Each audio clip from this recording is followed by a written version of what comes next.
बहुत प्यारी आप काम करते हो, बहुत प्यारी काम करती हैं ये। मैं चाहता हूँ ये नेपाल की आर्टिस्ट है और हर कलाकार को बढ़ना चाहिए। कोनो बात ना हुए जी के ना, बस काम खत्म, तू कहीं रहो। तो बस ऐसे कलाकारों को मैं चाहता हूँ कि जोरदार ताली बजा के इस बच्ची का हौसला बुलंद करिए। अरे हल्ला करके पगले, लव यू। ऐसे ही काम करते रहो बेटा, और मैंने वादा किया है आपसे, आपका काम करूंगा बहुत जल्दी, क्योंकि इधर शूटिंग में मैं अग्नि परीक्षा में बिजी था, काम नहीं मिल। अच्छा हो कोला भी करना भाई, बजा दो लटक जी बजा दो, जिस गाने ने रिकॉर्ड बनाया है एक दिन में 100 मिलियन रील का व्यूवर।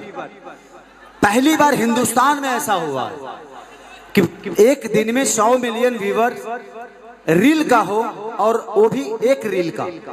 तो बहुत कम ऐसे लोगों को ये अपॉर्चुनिटी मिलती है। तो आप भी कोशिश करिए, भगवान वायरल होकर खातिर लोग कहाँ से कहाँ को देता है।